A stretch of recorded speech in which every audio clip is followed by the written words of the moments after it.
Tadi subuh-subuh di kereta, tiba-tiba di stasiun tertentu ada orang tua yang menghampiri saya. Dia mengatakan, "Pak, kursi lansia."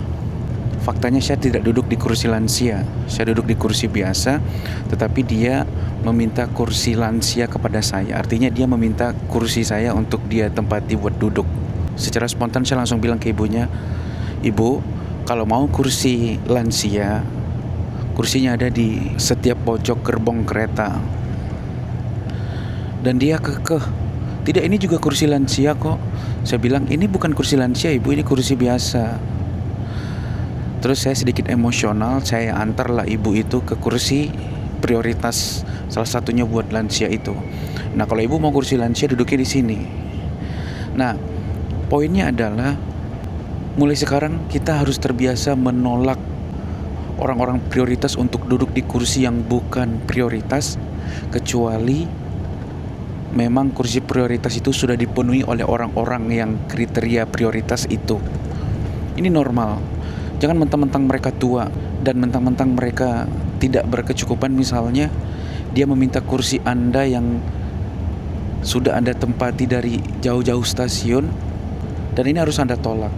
Anda arahkan ke kursi lansia atau kursi prioritas. Kecuali kursi prioritasnya sudah dipenuhi oleh orang-orang prioritas, ya silakan berikan kursi Anda. Dan kita harus menormalkan hal ini, karena banyak orang tua yang tidak sadar diri yang datang tiba-tiba ujuk-ujuk langsung minta kursi seseorang karena mereka merasa mereka pantas untuk mendapatkan kursi itu. Faktanya tidak. Dan anehnya orang Indonesia juga banyak memberi kursi itu kepada orang-orang yang seperti ini. Saya secara tegas mengatakan lebih baik mulai dari sekarang kita harus membiasakan menolak hal-hal seperti ini.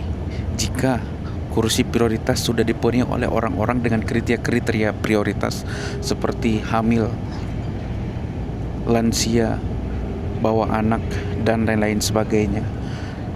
Serta kecuali memang kalian dengan kesadaran penuh, dengan keinginan penuh, dengan keinginan pribadi, kalian memberikan kursi itu untuk mereka, ya silahkan. Tapi kejadian pagi tadi saya tolak, karena tiba-tiba datang minta kursi lansia dan menuduh saya duduk di kursi lansia, dan ini tidak baik. Akhirnya saya antar dengan nada emosional, terus saya duduk kembali di kursi saya. Oke, seharusnya mulai dari sekarang kita harus menormalkan menolak orang-orang dengan kriteria prioritas meminta kursi yang bukan kursi prioritas, kecuali kursi prioritas tersebut sudah dipenuhi oleh orang-orang prioritas. That is important thing.